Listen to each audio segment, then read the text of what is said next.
Amerika Xitoy savdo urushi so'g'uq urushmi? Keylining havo armiya generali Robert Spaldingni ziyorat qilgan dialog xotirasi. Keyingi bo'ligi.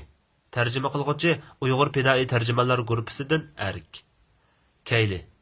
Biz yig'ilish lagerlaridagi Uyg'urlar masalasiga qaytib kelaylik. Amerika istixboroti hozirgi qamalganlar sonining 3 millionga yetadiganligini jazmlashtiribdi. Yuz berayotgan ishlar to'g'risida bizda sun'iy hamroh suratlari bor. Isroiliyadami bor, Yevropadami bor. Bu xalqarалық texnikning bir foydali tarafi. Ular u yig'ilish lagerlarining yanig'ila jasad ko'ydirish zavodlarini qurgan. Siz yig'ilish lagerlari bilan jasad ko'ydirish maydonini bir yerga qursangiz, bundan qanday xulosa chiqarg'ili bo'lar? Loyihalashdagi tasaddibiylikmi? Bu faqat yig'ilish markazlaridan chiqqan jasadni bartaraf qilib o'tish uchun o'ylab topgan usul. Biz o'ylanishga tegishli bir ish nima uchun Amerika Xitoyga berib ichki a'zo almashtirishni cheklamaydi? Isroiliya qilgan qarorni nima uchun g'arb dunyosi qilmaydi? Nemishqa bu ishlar gazetlarning bosh betiga elib chiqilmaydi? New York vaqt gazeti Uyg'urlar va yig'ilish lagerlari haqida haqiqatan bir qancha kunlik diqqat tortadigan maqola bosdi. Ammo tezla o'tib ketdi. Nima uchun bu to'g'risida texmi ko'p so'z qilmaymiz? Robert, kommunistlar Xitoydagi bayonlarni kontrol qilib olgandan sirt bu sohada bakli mutaxassis bo'lib ketgan. Dunyoga qaraganingizda ikki cho'ng davlatning bu sohada dunyoda ta'sir qo'zg'aganligini ko'ra olamiz. Buning biri bo'lib o'tish bilan tunilgan ruslar. Ya'ni ular xalqni parchalab o'tgan, qo'shnilar orasida bo'linish paydo qilgan. Yana biri Xitoylar. Xitoylarga kelsak, bular ruslar qo'llangan taktikaning hammasini qo'llanganning ustiga hamma ishni xufiyan olib mangan. Xitoy kommunistlari tarixdagi qilgan atkanlarini maxfiy saqlashdagi eng tipik tashkilot.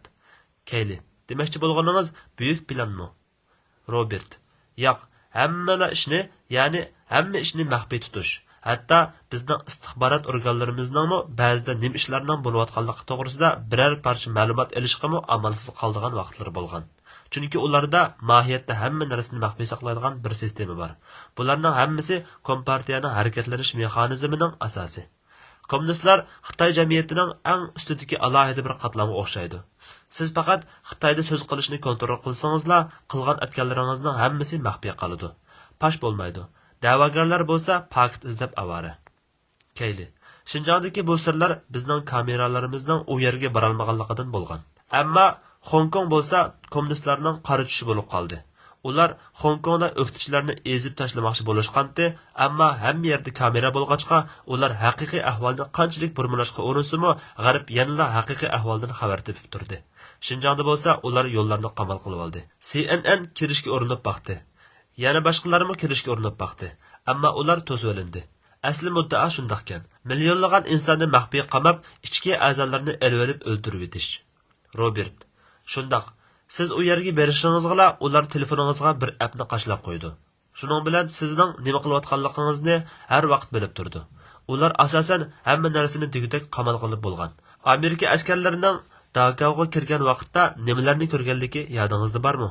Ular ko'rgan u dahshatli ko'rinish to'g'risida kishilar anglagan ekan. Ammo hatto shu vaqtlardami kishilar natsistlarning u qadar qabih ekanligini tasavvur qilmagan ekan. Hozir Xitoydami dal ashundoq ishlar yuz beryotidi. Keyli, biz fentanyl va saxta dorilarga qaytib kelaylik.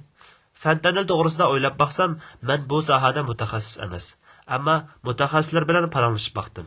O'tgan 1 yilda bizning opioid dorilarga taynib yashaydigan 75 ming odam hayotidan ayrilibdi. Ulardan 45-50 ming atrofidagisi fentanyl sababli o'lib ketgan. Bizga kelayotgan fentanylning 90% va uningdan ko'proqi Xitoydan keladi. Ya'ni mundaq hisoblasak, Xitoy yilda maqsadlik 40 ming amerikalikning joniga zamin bo'lyotidi. Ular bizga o'lim dorimizni avatyotidi.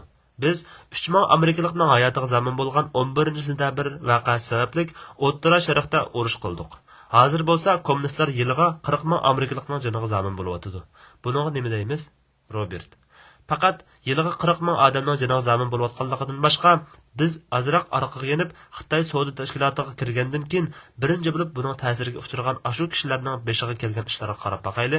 Xitoyning dunyo savdo tashkilotiga kirishi bilan birinchi bo'lib yuz bergan ish bo'lsa, Amerika 70 ming zavodni taqashga majbur bo'ldi va buning bilan 3 million 400 ming kishilik ish o'rnini va bu ishlab chiqarish sababli yaratilgan 4 xil zanjirsimon sohadan qo'shilma hosil bo'lgan 11 million ish o'rnini yo'qotdi. Xitoy Amerika zavodlarining o'rnini egalladi. Ularning ish o'rnini tortib oldi va uzun muddatli xizmat sababli hosil bo'layotgan kutunish farovonlik ta'minotini olib ketdi. Pensiya, yashanaganda kutunish ta'minotlarini ham supurib olib ketdi. Bizning mushu xizmat bilan jinni beqotganlar birdilla namoratlarga aylanib qoldi. Ishsizlik, yo'qsizlik va har xil ruhiy zarbalar sababidan tushkunlashgan ashu odamlarimizga bo'lsa, har xil tinchlantirish dorilarini avatib berib, zaharlab o'ldirishga boshladi. To'g'ri, Shi Jinping Amerikaga fentanil setanglar degani yo'q. Ammo ular sizlar bizning Xitoy ishlarini ishlatib pul topsanglar, sizlarning nima ishlab chiqarayotganliginglar bilan chatqimiz yo'q degan signalni berdi. Sizga desam, paydinla qo'g'ilishish Xitoyda nihoyat avj olgan. Ham bu fikr nihoyat kuchlik. Dori zavodi ochganlar fentanilni o'ng ta'tir tadqiq qilib yurib va to'xtamay Amerikaga import qilib tonnalab pul topdi. Texam hayron qolarligi, siz menga o'xshash dori boshqarish amaldorlarining yoniga berib, buningdan shikoyat qilsangiz, ular sizga Xitoy biz bilan hamkorlashyapti deydi. Bu gapni anglab yiqilib tushib tas qoldim. Men ularga Amerikaga kelayotgan fentanilning har xil yo'llari bilan %100 Xitoydan kelayotganligi, ba'zida janubdan kirdiganligini, kasbiy atkazchilar orqali kirdiganligini, pochta mulozimati bilan bevosita adresga keldiganligini yoki kapsullik holatda Kanadadan kirdiganligini aytdim. Bularning hammasi oxirgi hisobda Xitoydan kelyotdi. Ammo ular biz berib tekshirdik. Ular fentanilning ximiyalik tarkibini qayta tanshab, uni qonunli qilib o'zgartdi. Uni qonunsiz qilib cheklash uchun normalda rasmiyat uchun 1 yil vaqt ketadi. Agar sizga kerak bo'lsa, biz 6 oyda bitirib berayli, deydi. Biz bulardan bir turkumini yig'ishtirib, turmaga tashladikmi deyli, ammo ularni necha oyda yana qo'yib o'tadigan gap. Ular bo'lsa 6 oydan keyin ximiyalik tarkibini yana o'zgartibla qonunli qilib davom qiladi. Shuning bilan biz yana amalsiz qoladigan gap. Ularning doim deydigan gapi Xitoy taraf bilan hamkorlashish kerak. Amaliyotda ular siz bilan hech qanday hamkorlashmaydi. Bu dunyoda hech qanday o'zgarish qilmaydi. Kayli, shundoq, aksicha mal texmi ko'paydi va texmi cho'ngaydi. Obort texmi ulg'aydi. Bu menga Apyun urushining qaytalanishidek bilindi, Robert. Shundoq, Apyun urushi agar siz ularga bu gapni ayrim desangiz, ular qaqoqlab kulib ketishi mumkin. Ularga nisbatan bu bir chaqchaq qilgandek bir ish. Kayli. Men ularning yilda faqat 6 oy o'sadigan xashxash gulini yil bo'yi to'xtamay o'sadigan qilib keyin o'zgartganligi to'g'risida bir maqola o'qigan edim. Bir hafta ilgari bir tibbiy jurnalga besilgan bu maqolada aytilishicha, atrofida boshqa ziroatlarning o'stirilishi sababli xashxash mahsulotining faqat 40% oshganligi, nima uchun bir hassa oshirish imkoniyatining bo'lmaganligi sabab bayon qilingan ekan. Meningcha, fasl sababli bo'lishi mumkin. Aniqlamoqchi bo'lganim shu. Bizda hozir xumar qiladigan dorilar sababli zo'ravonlik voqealari ko'payib ketyapti va biz bularni Amerikaga qilingan bir hujum deb qarashga yetarli sababimiz bor. Fentanildan qutulsak, saxta dorilar turibdi. Bu saxta dorilarning oqibati bo'lsa, tez suratda tarqalib ketayotgan rak kasali. Biz bundaq bir qator qabohatlik parda orqasiga boqqanimizda, bu ishlarning Xitoyning savdosi bo'lib chiqayotganligini ko'ramiz. Ahvol haqiqatan xatarlik. Chatoq yeri hamma tarafdan tangla eg'irlashib ketyapti. Ba'zida o'ylab qolaman, nima uchun biz bir mustaqil davlat turib ularga moslashib beramiz? Bu bizning foydaga dumishganligimizdanmi? Ochko'zligimizdan yoki rivoyatlardagi oltin chiqadigan bu davlat va 1 milliard 400 million insondan pul topmoqchi bo'lganligimizdanmi? Biz nima uchun hoshimizni yig'ib, bundaq mustabid hokimiyat bilan hamkorlashmaymiz deyolmaymiz? Bizning qimmat qarshimizga nima bo'ldi? Robert. Bizning nimishqa bu ishlarni anqara olmayotganligimizning sababini desam, biz Xitoyni yoki Xitoy kommunistlarini tushunmaymiz. 2002-yili tunji qatim Xitoyda bir Xitoy oshxonasiga tamoqqa kirganimda, tizimlikka qarasam, baxt to'qchi yo'q turdi. Aslida baxt to'qchi Xitoydan chiqmaydi ekan. Shu vaqtgacha men baxt to'qchini Xitoyda emas, amaliyotda San Fransiskodagi bir yaponlik kishining pishirdiganligini bilmaydi ekanman. Shu amal Amerikadagi Xitoydan alohida baxt to'qashlarini keltirib sotadigan Xitoy oshxonalari esimga kelgan edi. Ish shundoq ekan. Bizni Xitoy va Xitoy kommunistlari to'g'risida ogohlantirish kerak bo'lganlar nada qoldi? Bizning hozir Xitoy to'g'risida xili cho'nqur tushunchamiz bor. Ammo Xitoyni tadqiq qiladigan ashu mutaxassislar bizni nima uchun Xitoy kommunistlaridan ogohlantirmaydi? Masala shu yerda. Xitoy kommunistlarining yo'l xarajati bilan Xitoyga ziyofatga borsangiz, ya'ni shu Xitoyning vizasiga hojatman bo'lsangiz, ish shundaqroq bo'ladi. Bloomberg Shi Jinping huquq tutgan vaqtda Shi jamoatining qanchalik darajada beyib ketganligi to'g'risida qaltis bir parcha maqola e'lon qilgan edi. Michael Bloomberg shu amalla agar bundaq maqolani to'xtatmasa, Bloomberg kanalining bundan keyin Xitoyda to'xtatib o'tadiganligi to'g'risida ogohlantirish topshirib olgan ekan. Kayli. Shundoq ular bir mezgil to'xtatibmi qo'ydi. Bu haqiqatan odamni o'ylantirdi. Robert. Shundan keyin Bloomberg tuyuqsiz Xitoyga munosabatli dokladlarni o'zi avval so'zlagan odatni chiqarib oldi. Keyli. Shundoq, bu odamni texmi afsuslantirdi. Meningcha hozir Bloomberg Xitoyga qarshi fikrlarga hujum qilyotdi. Robert. Ha, meningcha shundoq. O'ylasangiz amaliyotda yer sharilishining val kursiga bek cho'ng foydasi bo'ldi. Ular ham paysatadi, ham aksiya rasmiyat haqqi oladi. Keyli. Bloombergmi o'xshashli texmi ko'p kanal setish kerak-da. Bloombergning texmi ko'p pul topqusi bor. Qimorxona deganga texmi ko'p qimor kerak. Ularning bu foydadan nesi qolg'isi yo'q. Robert. Mening demoqchi bo'lganim, kommunistlarning insonning manfaat erismanligi bilan o'zlarining manfaatini qandoq ustunlik bilan bog'lab olganligi va buning unimining faqat Xitoy bilan cheklanib qolmayotganligi. Bu taktika Amerikadami o'xshash unumni ko'rsatyotadi. Yevropadami shu, Afrikadami shu, Osiyodami shu. Shuni farq etishingiz kerakki, men sizni iqtisod va pul muomala jihatdan bog'lab olsam, u chaqda mening sizga xohlaganimni qildirishimdan g'am yeyishimning o'rni qolmaydi. Endi bu masalalarni qanday qilamiz? Fentanilni misolga olay. Biz yaqinda Filadelfiya portiga yaqin yerda bir paraxutda 100 million dollar qimmatidagi fentanilni bayqab qoldik. Amerikada hukumatning eng avval chiqargan belgilamasi shu. Agar har qanday paraxutdan kichikina bo'lsa-mu fentanil bayqalsa, paraxutni butunlay orqaga qaytarib o'tish. Bir oy ichida shu portga qaytib kirishni cheklash va mol tushirib tekshirib, xarajat uchun 1000 dollar jarimani olish. Agar qayt sodir bo'lsa, 2 hassa jarimani olish. Keyli. Nemishqa bütün malning qimmati bo'yicha jarimani olmaymiz? Nima uchun paraxutga besilgan malning qimmati bo'yicha hisoblab 100 million dollar jarimani qo'ymaymiz? Robert. Kommunistlarga ularning mol-mulkiga yoki ularning hokimiyatiga jazo qo'ysangiz, bu kommunistlarning hokim mutlaqligi sababli siz usulingizni o'zgartirishga majburiy bo'lib qolasiz. Agar siz Xitoydagi bir fentanil ishlab chiqaruvchi bo'lsangiz, Amerikaning sizning ustingizdan qilgan arz shikoyati ular uchun hech nima emas. Keyli. Endi sizning yaqinda nashr qilingan kitobingizga kelaylik. Men kitobingizda bir yurish ixcham hikoyalarni ko'rdim. Nihoyat jalb qilarliq. Bir babda Xitoyning Amerikadagi Xitoyga qarshi ovozlarni qandoq iz qo'g'layotganligi haqidagi mazmunlar meni nihoyat qiziqtirdi.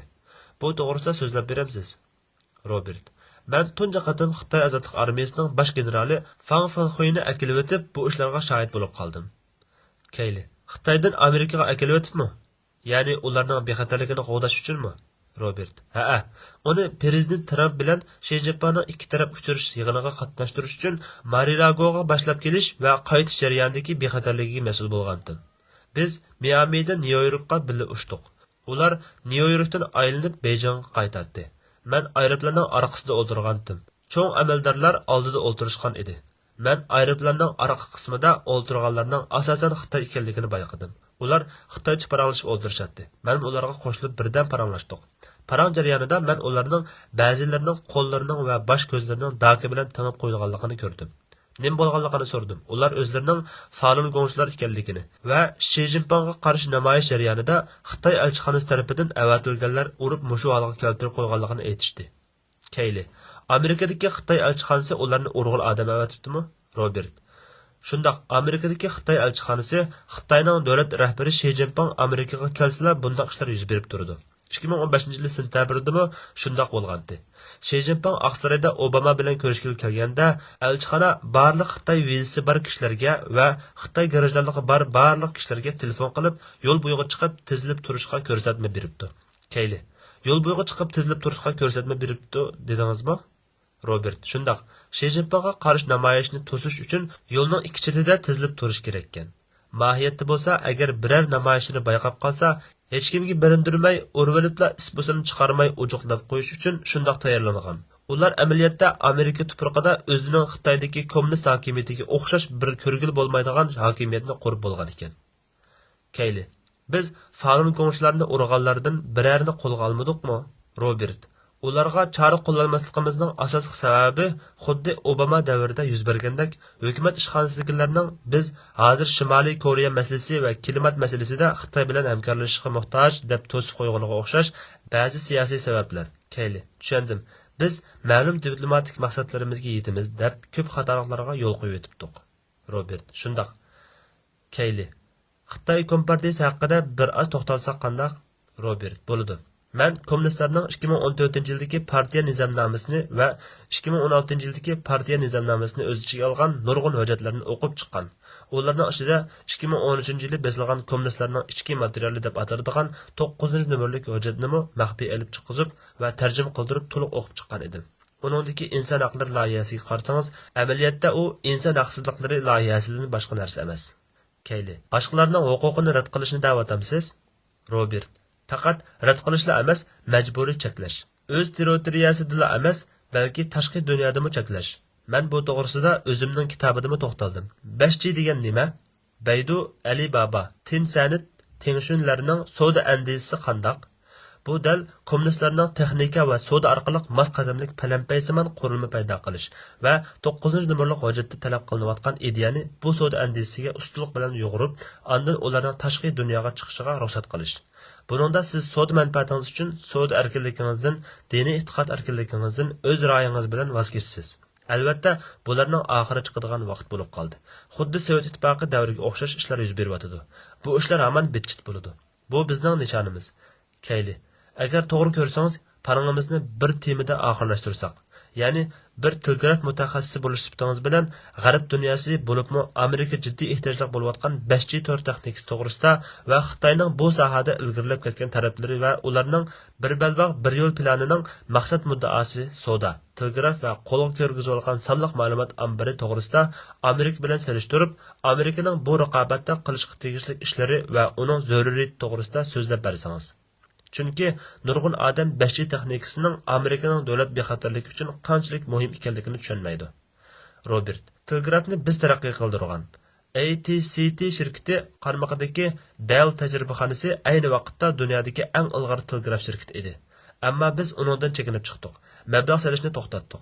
So'g'uq urush davridagi 60-yillarda biz GDPning 2%ni Bell tajribaxonasiga o'xshash shirkatlarni barliqqa keltirgan fan tadqiqot, taraqqiyot va asosiy tabiiy fan ishlari uchun ajratgan. Dal ashu salimlar bizning so'g'uq munosabatlar urushidan keyingi g'oyat zo'r iqtisodiy eshish va taraqqiyotining o'li bo'lib qolgan. Biz bu salimni to'xtatdik. RD sohasi va sistem ma'rif sistemasi uchun federatsiya yordam mablag'i ajratmaymiz, dedi. Ashu ma'rif bizni oyga olib chiqqan edi. Buning uchun Sam tag'am pul chiqargan, ya'ni Amerika hukumati pul chiqargan. Amerikani so'g'uq munosabatlar urushida o'qishtirib Sam tag'am deb ataydi. Biz bu salimni to'xtatdik. Asosiy ul muassasa qurilishi uchun mablag' solishni to'xtatdik. Qarang, hozir ishlatayotgan yo'l qurilish sistemimiz Eisenhower yuqori sur'atli davlat yo'li sistemasi nima holda? 5 trillion dollar qarzimiz bor. O'z davlatimizda mushundaq sohalarga mablag' solishni asosan o'zib qo'ydik. Endi shaxsiylashgan qurilmalar mablag' soladi, dedik. Nima bo'ldi? Shaxsiy qurilmalar mablag'ni Xitoyga yo'tkab, Xitoyga mablag' soldi. Shaharlarni qurdi, yo'llarni yasadi, telegrafga mablag' soldi. Shirkatlarni ochdi, yuqori sur'atli yo'llarni yasab chiqdi. Mushu bir balvoq bir yo'l planining asosi bo'lgan ul muassasalar biz Amerikaliklarning mablag'i bilan qurilgan. Huawei'ning bugungi kunda bu darajada boshqalarni mansitmagidek bo'lib ketishida ularning Bell tajribaxonasining texnikalarini o'g'irlab ishlatishi va biznikilarning tutamlab mablag' solib, yo'lab turg'izishidan ayrig'il bo'lmaydi. 2016-yildagi saylovga qarasangiz, Rossiya cho'ng sonliq ma'lumot analizi, big data, sun'iy aql va sotsial mediadan foydalanib saylov jarayoniga mudoxil qildi va saylovdan keyin Amerikada saylovga qarshi namoyish paydo qildi. Siz balkim fan texnika taraqqiy qilib allaqachon cho'qqiga chiqdi deb o'ylashingiz mumkin. Yo'q, ishtahi 5G texnikasida. Birinchi, siz mayli shaxs yoki tashkilot bo'ling, o'zingizning qanday shakldagi hujumga uchrayotganligingizni bilolmay qolasiz. Ikkinchidan, uning kim va qaysi tarafdan kelayotganligini farq etolmaysiz. Ya'ni, dunyo endi siz tabanchangiz bilan o'zingizni qo'g'dab bo'lolmaydigan jamiyatni o'zining normal ijtimoiy funksiyasidan halqib ketgan bir yo'nalishga qarab ketyotdi. Xuddi Rossiya saylovga ta'sir ko'rsatgandek, balkim sizning tabanchangizni elib chiqib qo'shningizni etishingizga sabab bo'lishi mumkin. Chunki ular uchur ma'lumotlarning psixik ta'siri bilan qo'shningizni sizga nisbatan foydasiz omil degan fikrga olib kelalaydi. Dunyo mana shunday bo'lib ketyotdi. 4G texnikasini yaratgan ikkinchi davlat bo'lish sifatimiz bilan bu supa orqali harakatga kelgan Alma va Androiddan iborat ikki buyuk Amerika shirkati orqali va bularning qo'li orqali barliqqa keltirgan shaxsiy sonliq ma'lumotlar va saqlash jihozlari bu holatni dal biz barliqqa keltirgan. Bu supa orqali yaratilgan barliq app, mulozimat savdo modullari bizning mevimiz. Chunki aytganimdek, biz ikkinchi o'rindagi 4chi texnikasi va birinchi o'rindagi aqliy fon texnika davlati. 2007-yilga qarasak, iPhone yangi bozorga solingan vaqtda 5 chong shirkat Electric, Action Mobile, Shell T, Generallar edi. Keyingi 10 yillik taraqqiyotda bo'lsa, Google, Microsoft, Amazon, Netflix, Facebooklar uzib chiqdi. Endi bo'lsa 5chi texnikasi paydo bo'ldi. Emdiki 10 yilda telefonlar ishlatishdan tushib qoladi. Sizning telefonga hojatingiz qolmaydi. Chunki dunyo atrofingizda sizni o'rabli turgan bo'ladi. Siz mehmonxonadan chiqibla, "Menga yo'bar kerak" desangiz, chiroy turish iqtidori bor kameralar, ovoz va lavlardan tovushni farq etish iqtidori bor mikrofonlar sizni allaqachon farqlantirib sizga avtomatik yo'bar chaqirib berdi. Siz degan yeringizga berib olasiz. Pul to'lashmi avtomatik bo'ladi. Mushu sonliq ma'lumotlar va bu sonliq ma'lumotlarni bartaraf qilish sistemalari Xitoy kommunistlarining qo'liga tushib ketay deb qoldi. Agar shundoq bo'lib qolsa, masalan alayli, siz kayli tuyuqsiz Xitoy kommunistlarining qilgan atganlari to'g'risida ularni xafa qiladigan bir narsalarni Twitterda ham bahrlandingiz. Shundoq qilib kelar qatim siz yo'bar chaqirgan vaqtingizda yo'bar kelmay qoladi. Keyingi dunyo mana shundoq bo'ladi. Kayli, undoq dunyoda kimning yashag'isi kelar? Robert. Bu dal hozir Xitoyda allaqachon shakllanishga boshlagan dunyo. Siz u yerga berib yashamoqchi bo'lsangiz, bir sıfırlik fuqaro bo'lib yashaysiz. Kommunistlar bu jihatda bizdan bakla ilgirlab ketdi. Keyli. Bundaq ahvolda bularning oldida George Orwellmi xijli bo'lib ketgidek. Robert.